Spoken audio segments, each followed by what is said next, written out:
And now, from the Donna Smallwood Senior Activity Center in Parma, Ohio, Generation Station TV presents Parma Senior Connection.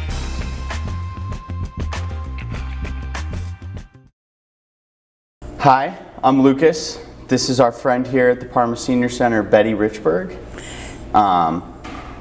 This is Live with Lukas. I'm going to be interviewing her today so that she can share her story. So if you'd like to introduce yourself a little bit. Hi, I'm Betty Richburg. I'm 80 years old. Well, I'm 81. I just celebrated my birthday. Well, happy birthday. Thank you. So I've been coming to the center for about 6 years. Awesome. Well, great. We'll jump into it. So one of the first things that we like to reflect on, at least me personally, when I'm speaking with our seniors here, is I want to see how everybody grew up. I know how I grew up here in Parma in my environment, but tell me a little bit about where you grew up, how you grew up. What was your family like where you grew up? I grew up in a very small town in Iowa. There were about 300 people in our town, and my mother and father and my 10 brothers and sisters lived in a 2-bedroom house. Wow. And we just had to share everything. And we went to school with the same kids for 12 years. Wow. And so a real tight-knit group. Yes. I was extremely shy and wouldn't speak to anyone. So I didn't have a lot of friends, but I took care of my brothers and sisters. Uh-huh. Well, that was going to lead me into my next question. Having so many siblings, where do you fall in the birth order, and were you closer with any of them than some of the others? I have 2 older brothers, and the rest of my family is like all 2 years apart. So I have a sister that's 2 years younger than me, and we were the closest. Gotcha. So your school growing up was almost all you guys. Yes. That's we awesome. Walked to school together. We had this thing where we walked in step, and every 3 steps we would bump into each other, and we'd laugh about it. It was funny. That's awesome. So what were some of the things that you enjoyed about growing up in such a small town? It seems so different than where we're at here. What was that like? Well, I don't know that it was any different than anyone else's life. We didn't go very many places. My father had a car, and he would put us all in the car and take us for a drive some Sunday afternoons, and he used to count us as we got in the car, and then he would make us get out of the car and go to the bathroom and then get back in the car, and he'd count us again. So we just had to stack each other in the back seat, and my mother held the baby in the front seat, and usually there was a child in between them, but the rest of us were in the back seat. That's so fun. Just jam-packed in a car. What were some of the places that you would go? Well, they had friends that lived on a farm, and we would go to visit their farm. And we would go to visit my cousin's house, and there were 17 of them.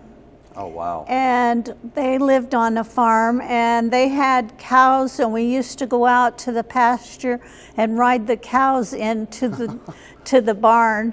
And you had to watch when they came to the gate because it was narrow, and the cows would push together, so you had to make sure you didn't get your legs squished. And then you had to get off before they got into the barn because the bottom door of the barn was open, but the top was closed, so you had to get off the cow before it went in the barn. That sounds like such a unique experience. Well, that was part of my growing up. I enjoyed it. I mean, it sounds like a good time. Was that what a lot of your growing up was like? What were some of the other things that you would do for fun? What was like in everyday life like every in day, small town Iowa?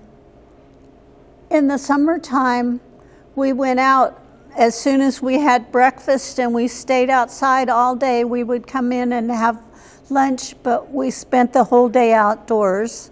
Awesome. And when the street light came on, we were supposed to come in the house.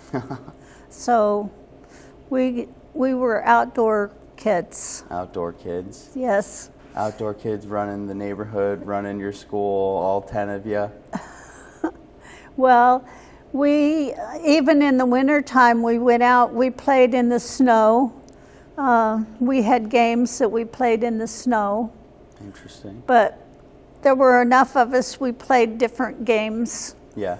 So we had, in the snow, we played a game of Chase the Goose, and we had a circle, and you had somebody in the middle, and they had spokes like in the wheel, and you could run on the spokes, but you couldn't go in between. Okay. And the person in the middle would try and catch you, and if you got caught, then you were the one that went to the middle. That sounds like a lot of fun. So we had a lot of fun chasing each other. Yeah, it sounds like it. So, yeah. So that's a good segue. What are some of your fondest memories about this time? What do you miss the most about this time in your life? I miss my brothers and sisters now. I've lost 5 of my brothers. I still have 2 of them left. But my 3 sisters are still living. But they live in Iowa, and I miss them. Well, I'm sorry to hear that. But it's beautiful that you can look back so fondly on them and have these great memories. Is there anything you miss about the small town aspect? I mean, you're in the suburbs, but here in Parma, we're not really a small town. Well, I think I had to grow up when I went into the service. I had to change my personality. And I was extremely shy and wouldn't talk to anybody before I left home. And when I went into the service, I decided that I had to make a change. I was either going to sit in the corner and watch everybody do whatever they were doing, or I was going to be a part of everything. And I decided that I wanted to be a part and not sit in the corner. So it took a big change for me to go from being so shy to making friends and doing what everyone else was doing. That's really interesting, putting yourself in a totally foreign environment to kind of help you change that. Well, what helped me change it was that it came to my mind that those girls did not know where I came from or what I was like, and I could be any kind of person I wanted to be. That's an interesting way to look at it. So that's how I changed. So was that what got you out of Iowa? Was it you graduated from high school and joined the service? No, I went to work as a housekeeper for a family out in the country. The lady was in a wheelchair and they had a retarded child, and I worked as a housekeeper for 2 years, and then I went into the service. Gotcha. And when I went into the service, my brothers were very unhappy. They had been in the service and they told me they were going to beat me black and blue. But I didn't change my mind, so. Good for you. Now, what years did you serve, and what branch did you serve? I served in the Navy from 1963 to 1965. Okay. So I got married and I had 2 children, and I lived in Maryland and Virginia. I lived in the Washington, D.C. area for 22 years. And when I'd been married for about 10 years. My husband decided he wanted to leave, and we got divorced. And I was a single parent for 8 years. And I met my second husband, and we were married for 19 years. And he wanted a divorce, so we got divorced. And I married a third husband, and he passed away. Mm-hmm. So. Well, I'm sorry to hear about that. But I've had some interesting times. I've spent 30 years in Texas. Wow. And I like the heat. I had a hard time adjusting to here to the cold. Yeah. I mean, totally different environment. Yes. And I had a change when I came here, because before I was driving and I was more independent, and now I don't drive, and I live with my son and daughter-in-law. Gotcha. Awesome. To touch back on your service a little bit, what did you do in the service, and what, aside from being shy and wanting to totally switch up the circumstances that you were living through, what made you want to join the Navy? And what made you feel comfortable or inspired to join the Navy as a woman? Well, my brothers were both in the Navy, and I read a book that was about the life of a girl and living in the barracks and what it was like. And I liked it, so I decided that that's what I wanted to do. Interesting. And do you feel like you had a unique experience as a woman serving? Yes, I did, because where I went to electronics school, and they sent approximately 25 women a year, and they said maybe 4 of them would graduate from the electronics class. And I graduated, and they said that it was the equivalent of a 3-year college course. Oh, wow. Because you go 8 hours a day. Yeah. And you go for 9 months. So you're studying just one subject during that whole period of time. But I learned to work on the link trainer that they use to teach pilots to fly. Interesting. Wow, that's really cool work. So did you feel that you got a lot out of your time? You said you served from 63 to 65. Yes. So you think you got what you wanted to get out of that time? I do. I came out a changed person, and I became more independent and less dependent on other people. Interesting. It's very interesting to hear about a perspective, because in my opinion, I feel like I haven't heard a lot about a lot of women serving, especially during that time period.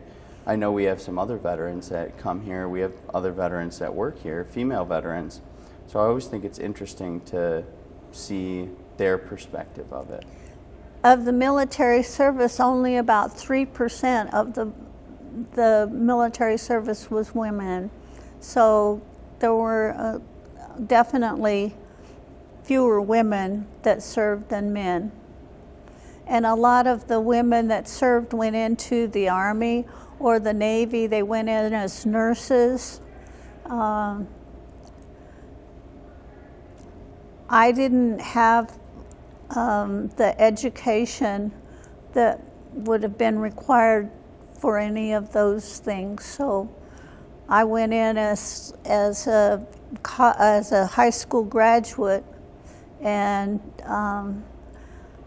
I was able to do everything that was required of me while I was there. Interesting. That's really cool. So you're in service, you get married. What happens when, in 65, when you get out? Where are you going from there? Well, my husband got stationed at Andrews Air Force Base in Washington, D.C., and I got stationed in California at Moffett Field. Okay. So we were like on each side of the coast. Yeah. And so I got out of the service and I went to Washington, D.C., and I lived in Washington, D.C. in the area for 22 years. Okay. And did your husband come back to D.C. with you? Yes. And you said you had 2 boys. Yes. And how did you like the D.C. area? It was really busy. At first I stayed home with my children until my youngest son was like 6 weeks old, and then I went to work. And I worked downtown in Washington, D.C. for several years doing different things. But while I was home with my children, I babysat, and I had up to 9 children that I was babysitting with. They were all different ages. Wow. So babysitting, raising your 2 boys, it's difficult to think that you could do much else, but how are you using the training that you got in the service? I didn't. Once you were in, okay. I didn't.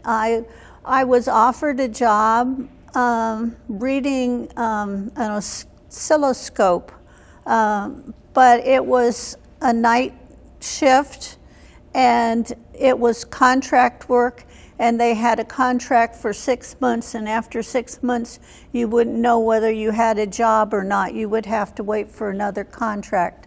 So I decided not to take that job. Okay.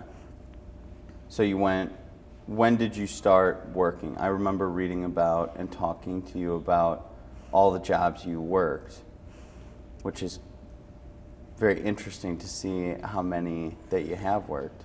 Where does your career path start?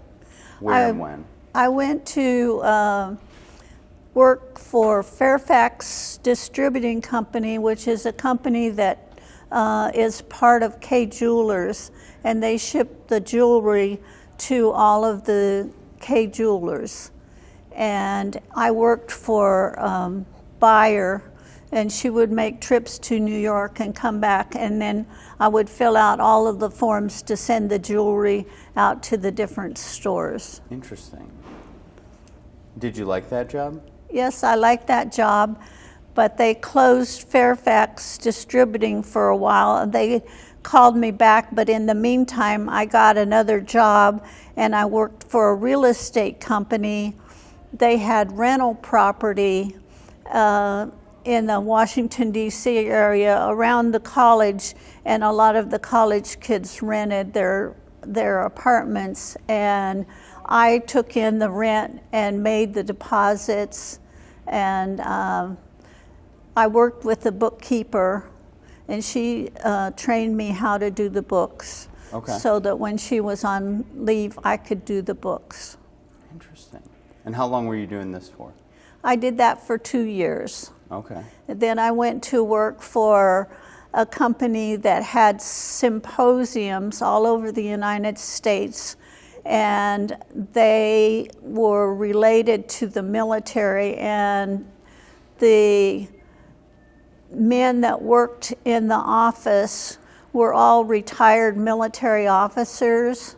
Okay. And it was my job to type up the schedule for the symposium and send it to the printer and proof it when it came back, and to prepare letters and envelopes to send out to all of the people that they thought would attend. And then I would get their paper shipped back when they signed up to go to the seminar, and I would also get security clearances that they had been cleared to go to these meetings. And they sent me to Dallas for one of the symposiums, and there were 800 people that were registered, and I was in charge of the registration desk. Oh, wow. So I had to have everything ready for them. Yeah, be very prepared. So after that, I went to work for Drug Enforcement Administration. I worked as a secretary. Then I worked as a budget technician, and then I went to work for the Department of the Navy, and I became a budget analyst. Wow. And I became a GS11 budget analyst, and they had put in my paperwork for my 12 when my husband retired and we moved to Texas. So I quit and I stayed home for about a year, and then I went to work for the VA, and I started work as a clerk typist, and I worked as a clerk typist for about 3 years, and then I went into the computer room and worked as a computer specialist for about 5 years. And I retired from the VA with 30 years of government service. That's impressive.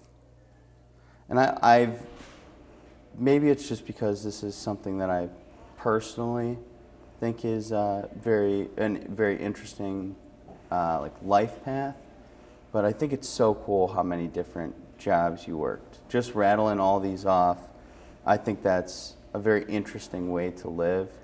That's a way I would like to live. But I'm curious to know, what was your favorite thing that you did, and what was your least favorite thing that you did? Because there's so much variety in there of things that you were doing.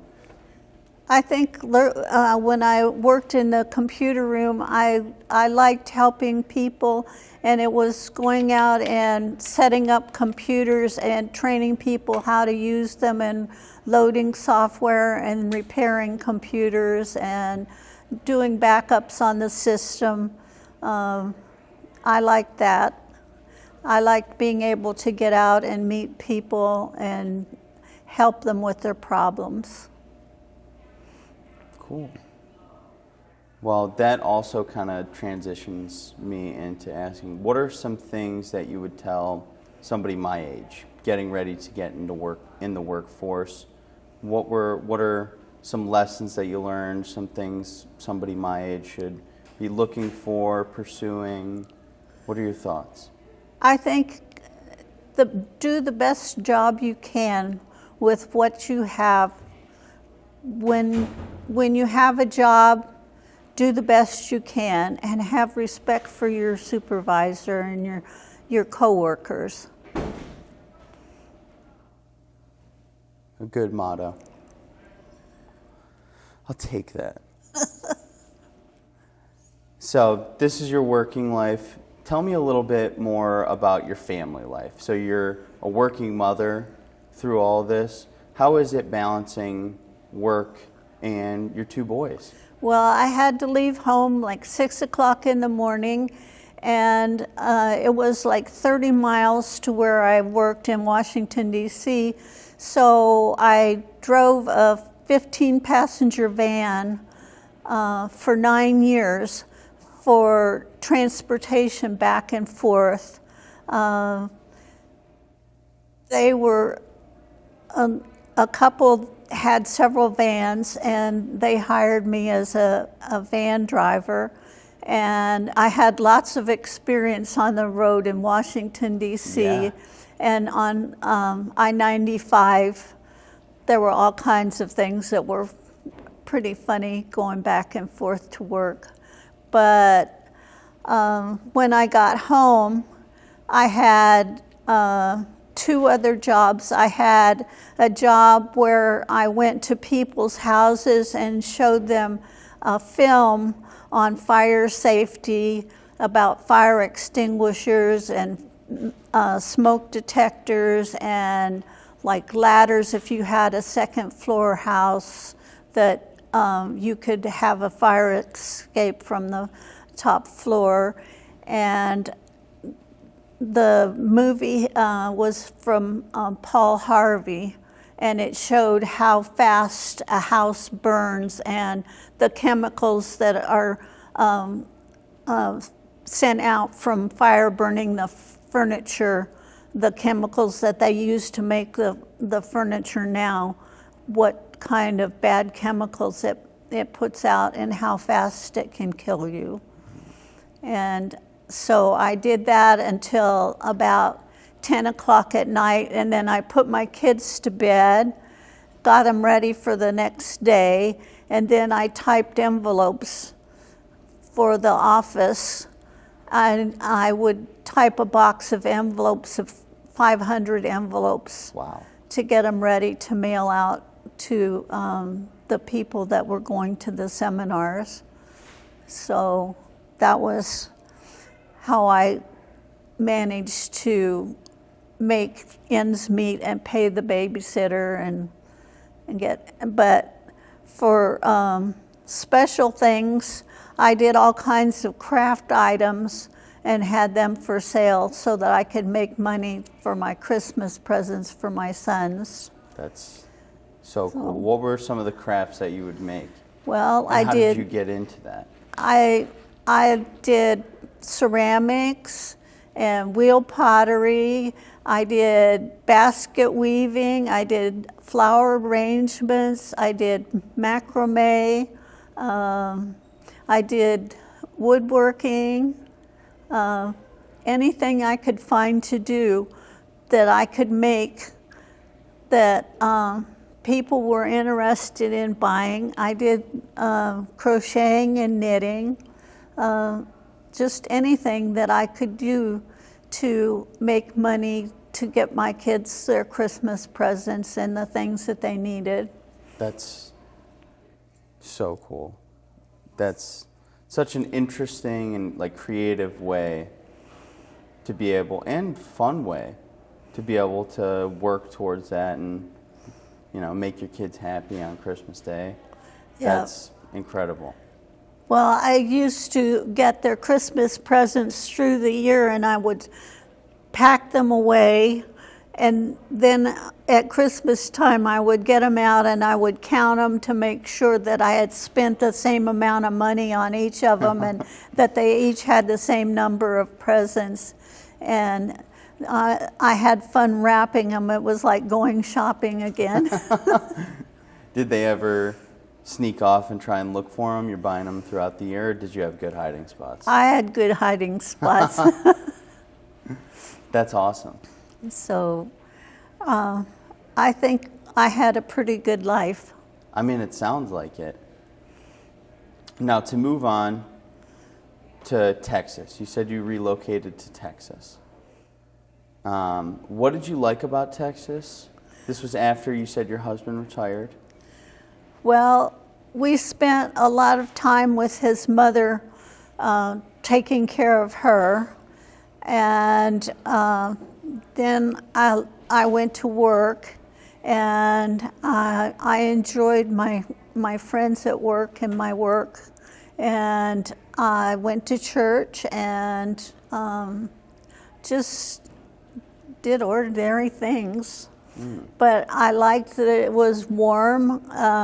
I grew up where it was cold in the winter, and I liked that it was warm. The first year I was there, I only wore a sweater to work. I didn't wear a coat. It took me a while before I got to the point where I needed a coat to go out in the winter time. I mean, that's a real nice change compared to the weather in the Midwest. Yes. So. Now, where were you at in Texas? I was in Waco. Well, I was in Belmead. It was right outside of Waco. Okay. And while I was living there in Texas, I became the manager of the Senior Center. I was a manager for 6 years, and we served 125 Meals on Wheels every day, and we had about 30 people that came to the Senior Center. And so I had my days taken up with the senior center. Well, that's awesome. Look how it's come full circle. Yes. I gave up being the manager of the senior center because all of the people that were coming were like 95 to 100 years old, and I was losing them very quickly, and it was really hard. I mean, that's got to be tough. So I finally decided to turn it over to someone else, and I gave it up. I'm sure that had to be hard. Yes. Difficult to deal with, seeing all these people that you care about, you're getting to know, unfortunately pass away. But it's interesting to hear about your involvement in community service like that. I think that's a very admirable thing.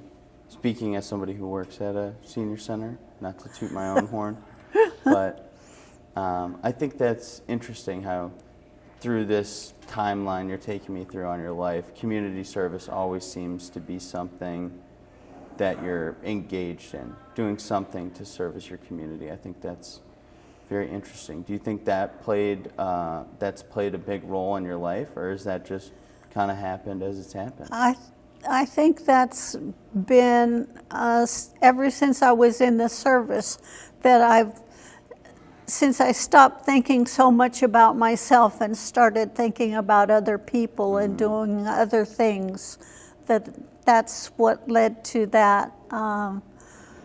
I stopped being so introverted and became more of an outgoing person.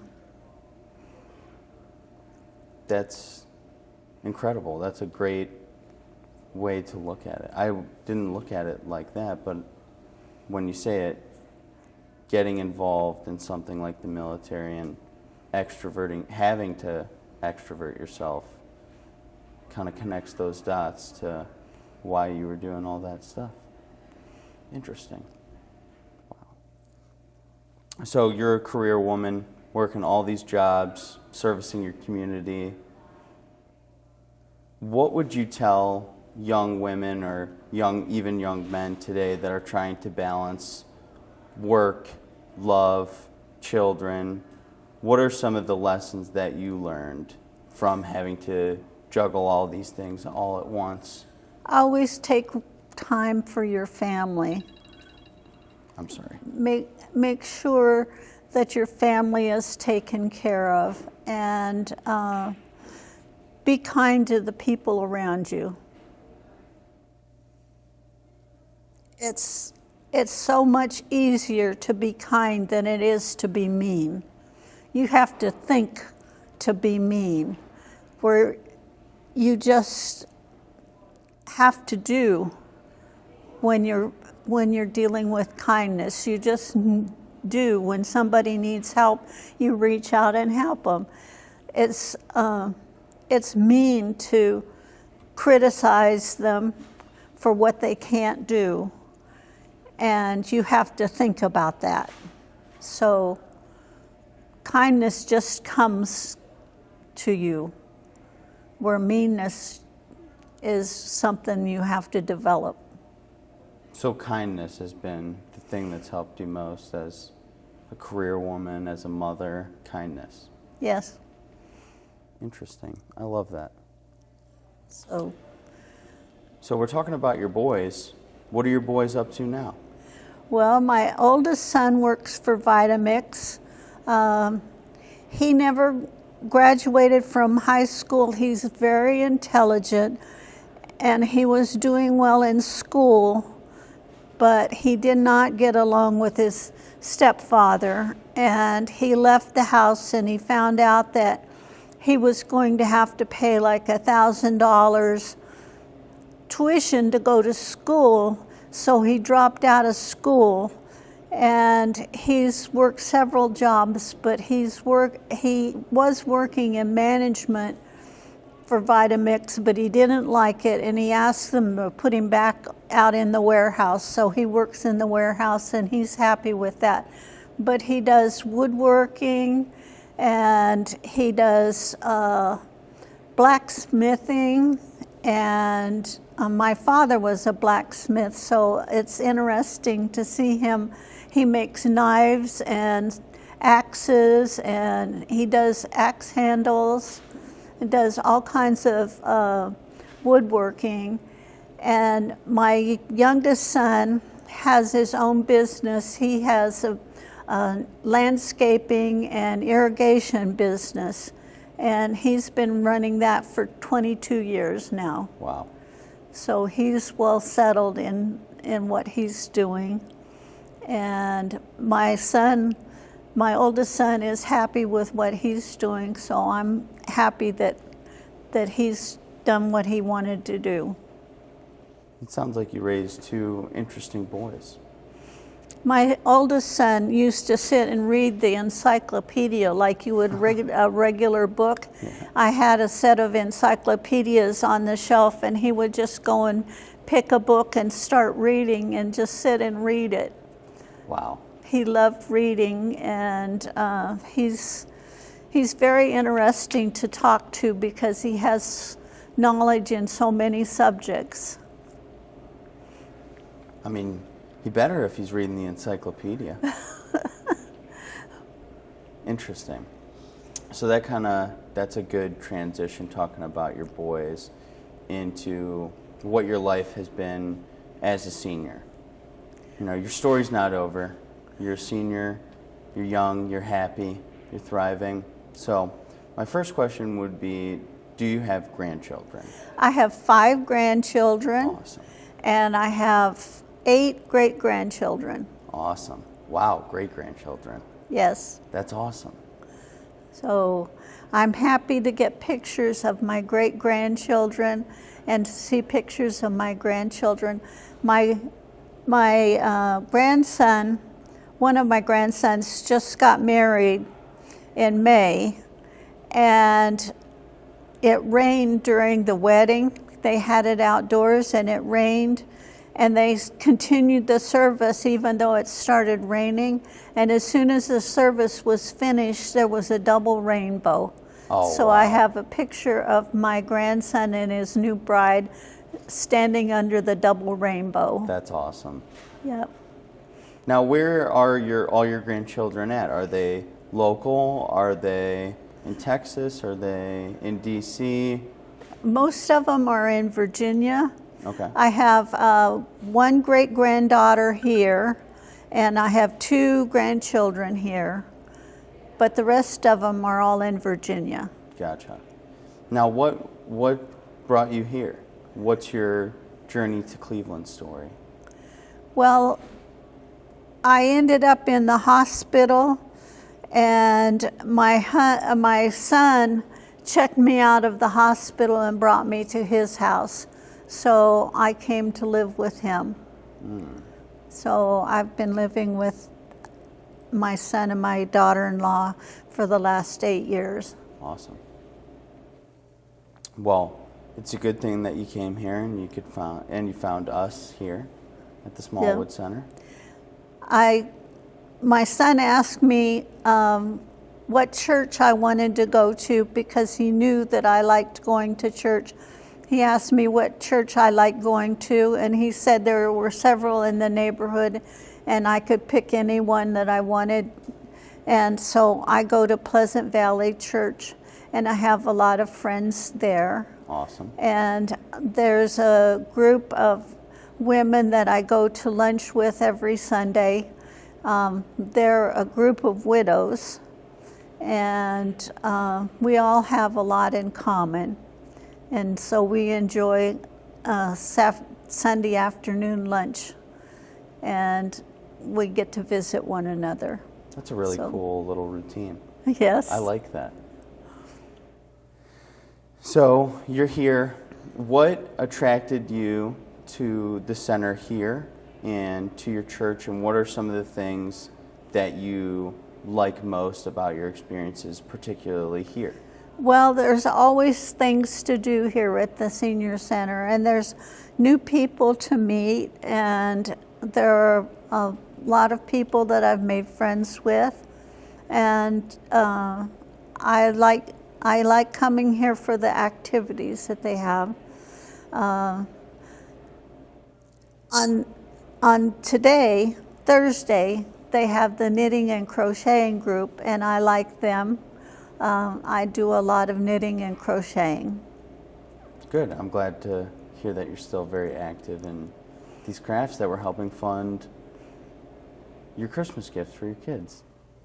Keeping creative and being imaginative, I think, is a very cool thing to keep in touch with. I'm willing to try new things. Good, good. A lot of people aren't, so that's a really good trait to have. So, as a senior, what are some of this is particularly interesting to me. This is what I try and get out of my job here, working with seniors. I like to see the beauty of being a senior, and I like to acknowledge some of the challenges there are to being a senior. What are some of your things you appreciate most about being a senior? And what are some of the biggest challenges you think you have being a senior? Well, I don't really see that I have many challenges of being a senior. I think it's a frame of mind, what you decide to do with yourself. You can sit back and say, I'm too old to do this, but looking at different things and seeing different things. I like going on the trips that they plan. I like doing the different crafts that they do. I like going to the gym and exercising in the gym. I like movies when they have movies. So I just like different things, and I don't see that I'm handicapped as a senior. I'm given opportunities and I like them. What a romantic way of looking at it. That's very sweet. So would that be your message to other seniors? To say, it's a frame of mind. Get out and get involved. Okay. Sometimes you're hampered in different ways. I'm able to walk and not have to use a cane or a walker, and there are a lot of people that come here that are required to do that, but there are still things that they can do, and they can meet other people and visit with other people and not be alone. It's very nice to hear such a positive, uplifting view. So that's your message to other seniors out there. What would be your overall message to young people, to your grandchildren, to people like me, to your great-grandchildren? I still think it's get involved with other people. Don't sit by yourself. Be involved with other people. Make friends, do things with your friends. Try and be active. I think that's really good advice. Put down your phone and talk. I mean, you're probably not wrong. You're probably not wrong. But I think so many of the kids now are so in tune with their phones and their iPads that they don't really see other people. Yeah. And you need to look and see other people. I think you're totally right. So I'm not lonely, and I'm fairly happy with where I'm living and what I'm doing. So I'm happy that I can get around and do things. I have Parkinson's disease, and it's getting worse. I have tremors, and I have some problems with that, but I don't feel handicapped. And you shouldn't. That's awesome. So now, how is it that you keep this go get 'em positive attitude. Because I see it now, but I've also seen it for a long time. You're always in here doing something, being positive. I don't think I've ever heard a real complaint from you. How do you keep this as persistent behavior? Because I feel good when I get up in the morning and I get up singing. So I get a good night's sleep and I get up singing. So that's the recipe for a positive mindset? Well, I take my nap in the afternoon and I go to bed at an early time and I sleep a good night's sleep and I get up happy. Well, great. I'm going to have to take a page out of your book for that one, because I would love to be as positive as you are. Well, it doesn't pay to be grumpy. Yeah, you're right about that. If it did, a lot of people would be rich people. Well, No. I'm rich because I have so many friends. There you go. So, You could tell how much you value friendship and family and your community. I think that's a very interesting thing. I think it's a very special thing. So through all this, we've gone through your life, we've gone through lessons you've learned, things you would say to other seniors, to your grandchildren, to people like me. What do you have any more general life lessons that you'd like to share, or a philosophy, if we are to say? We've touched on it a little bit, but I think that's just about it. Do the best you can with what you have. awesome. Well, I have to say this has been a very enlightening experience for me. I really appreciate you sitting down and doing this. I always find it to be very interesting to hear all the different perspectives from all different sorts of people, and you definitely have an interesting path in life. With all the jobs you've worked, with Iowa to DC to Texas to make it all the way up here. I mean, you're all over the country doing all these different things and raising a whole family together. You said you have 8 great-grandchildren that all come from you. So I think it's a really beautiful thing. And I appreciate you sitting down and talking with me. Okay, thank you.